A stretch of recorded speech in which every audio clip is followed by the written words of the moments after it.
to an overwhelming majority of Kenyans.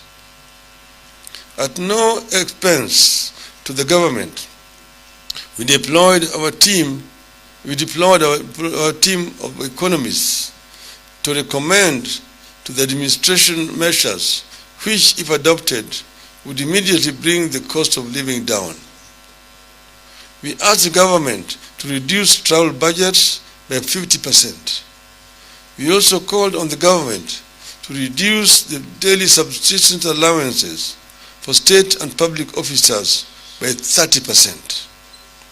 We further asked the government to reduce the road maintenance levy and the anti-adulteration levy by 5 shillings and 3 shillings per litre respectively.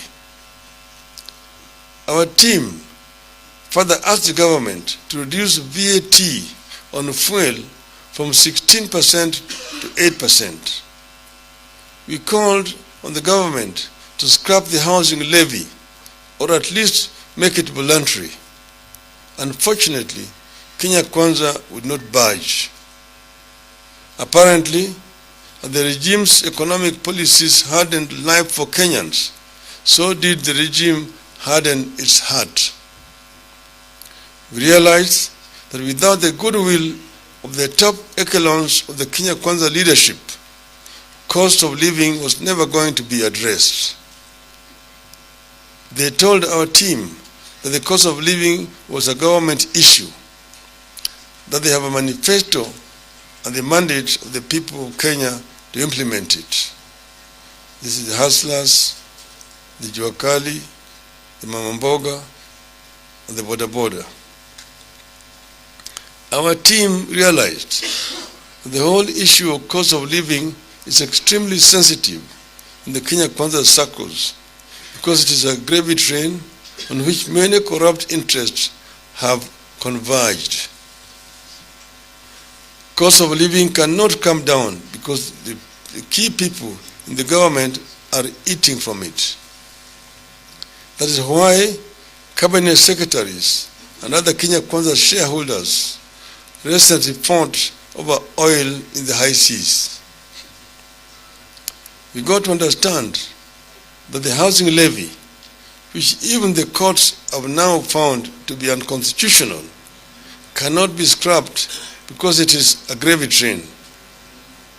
It is from this levy that the Kenya Kwanza hopes to build a campaign war chest for the next election. They forget that they may not get there.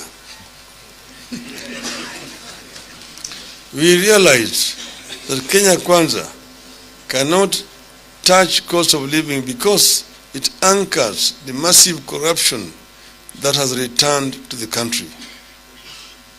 We made it clear that we completely disagree with the government on the matter of cost of living. We made it clear that we will support the document ensuing from the talks, but we will treat the hard line on the cost of living at the beginning of another phase of this struggle.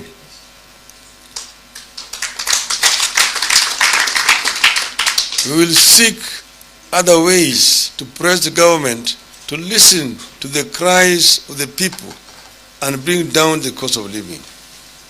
The other ways will include, but will not be limited to, consultations with the people. At all times, we will retain the right to call on the people to take steps that we deem necessary to force the government to lower the cost of living.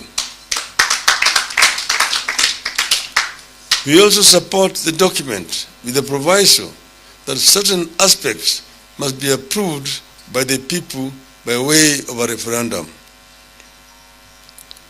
To create the office of the leader of opposition or to formalize the office of the Prime Cabinet Secretary, the people of Kenya have to have their say by way of a referendum. Besides, it is a constitutional requirement that such significant restructuring of government must go through a referendum to avoid the mischief that may be played by some people going to court. It is also our stand that this country cannot continue moving